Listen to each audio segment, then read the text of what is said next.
बेटा आज हम क्या करेंगे? दीपिका बैठ जाओ। आज हम पशु कौन होते हैं जिनको हम पालते हैं। और पक्षी कौन से होते हैं?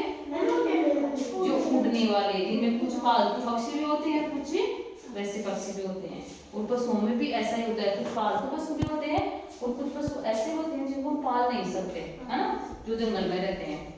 तो देखो आज हम क्या करेंगे, आज हम पशु और उनके बच्चे और वो कहाँ पे रहते हैं, उनका घर कहाँ होता है ना, उसके बारे में जानेंगे। तो देखो ये क्या है बेटा? कुत्ता। कुत्ता। कुत्ते को अंग्रेजी में क्या बोलते हैं?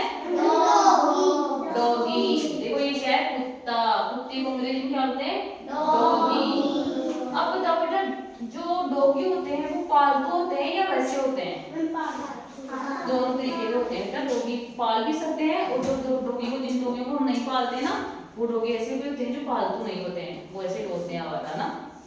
तो बेटा देखो, डॉगी कुत्ता होता है ना, वो इतना वफादार होता है। कुत्ते को सभी जानवरों में सबसे वफादार माना गया है। कुत्ते को यदि हमने पाल लिया ना, तो कुत्ता कभी हमारे साथ गद्दारी नहीं करता। क्यों पाला जाता है बेटा कुत्ते को?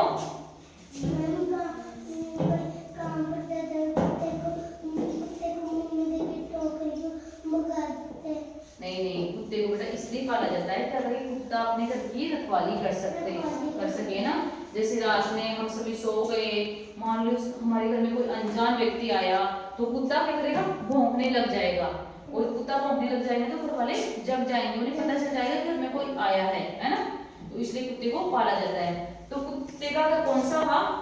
जिस भी घर में हम रहते हैं वो भी कुत्ते का घर होता है। और कुत्ता यदि बाहर रह रहा है, तो खेतों में रह रहा है, कोई जंगल में रह रहा है, तो वो भी उनका घर होता है। चलो कुत्ते के बारे में हमने जान लिया। तो देखो ये कुत्ते का क्या है? कुत्ते का बच्चा, कुत्ते का छोटा बच्चा है ये ना। तो अब हम दूसरे जानवरों के बारे में जानेंगे। ये क्या दिख रहा है बेटा आपको? ये एक आदमी है। आदमी का मतलब एक मनुष्य है। किसान बोल दो जिसको टेलर बोल दो, जिसको टीचर बोल दो, कुछ भी बोल दो ना। और इनके पास में देखो जानवर दिख रहे हैं आपको। क्या दिख रहे हैं? जानवर। कौन सा जानवर है ये? ये बंदर है बेटा। बंदर कहाँ रहते हैं? बंदर बेटा जंगल में भी रहते हैं, मंदिर में भी रहते हैं और घूमते फिरते हमारे घर भी पहुंच जाते हैं। तो कुल मिलाकर बंदर कहाँ रहते हैं? बंदर पेड़ों पे रहते हैं, है ना। और बंदर जहाँ बड़े बड़े मंदिर होते हैं ना, वहाँ मंदिरों में भी बंदर रहते हैं। जैसे पर्वत है, पर्वत पे कोई मंदिर है, तो बंदर कहाँ रहेंगे? मंदिर में नहीं रहेंगे, मंदिर के आसपास उस पर्वत के ऊपर रहेंगे। तो उसका घर कौन सा हुआ? पर्वत ही उसका घर हो गया, है ना। और बेटा ये बंदर है ना, मंकी मामा, ये किसका रूप है? कौन से भगवान का रूप है? बजरंगबली, हनुमान जी महाराज का रूप है ना। बंदर को हम हनुमान जी महाराज को मानते हैं। और बंदर अक्सर पर्वत पे, जिनको डूंगर बोलते हैं, डूंगरों पे, है ना, और मंदिरों में टहलते टहलते हमारे घर आ गए, ऐसे रहते हैं ना। अब हम और जानने मिलेंगे। बेटा ये क्या है? लोमड़ी। कौन सी लोमड़ी है ये? लालची लोमड़ी। लोमड़ी कहाँ रहती है? लोमड़ी ऐसा पशु है बेटा जो पालतू नहीं है। लोमड़ी को हम पाल नहीं सकते क्योंकि ये जंगल में रहती है। इसको पालने का कोई लाभ नहीं होता, क्योंकि उसी पशु को पाला जाता है जिससे हमें कोई लाभ हो, है ना। वो लोमड़ी कुल मिलाकर ऐसा माना जाता है कि लोमड़ी चालाक होती है, सबसे चालाक चीज होती है लोमड़ी। लोमड़ी ना चालाक पशु होती है लोमड़ी। लोमड़ी में इतना दिमाग होता है कि यदि किसी को चीज छीननी है तो उसे सही तरीके से मिलेगी, वो छीन लेगी। और उसे नहीं मिलेगी सही तरीके से तो वो क्या करेगी?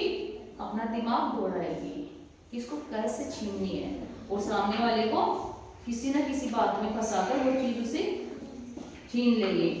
तो जैसे देखो यहाँ पे लोमड़ी ने क्या कर रखा है? लोमड़ी ने कौवे को बेवकूफ बनाया और कौवे की रोटी छीन ली, है ना। कौवे को क्या बोलती है लोमड़ी? बताओ कैसे छीनती है इस कौवे की रोटी? कवे को ये बोलती है कमा, कवे को पहले तो इसकी रोटी छीनने की कोशिश करती है, फिर ये पेट में चला जाता है तो ये सोचती है कि हम नहीं छीन पाएंगे, तो ये क्या करती है कवे को से बोलती है तुम्हारी आवाज़ तो बहुत ही बेकार है। तो कौवा बोलता है मेरी आवाज़ तो मीठी है। तो फिर लोमड़ी बोलते है तुम तो गाना ही नहीं गा सकते। तो कौवा बोलता है मैं तो गा सकता हूँ। तो कौवा रोटी को कहाँ से पकड़ेगा? चोंच से। तो कौवा जैसे ही गाना गाने के लिए अपना मुंह खोलता है और उसकी रोटी नीचे गिर जाती है और लोमड़ी लेके दौड़ जाती है। इसलिए लोमड़ी को सबसे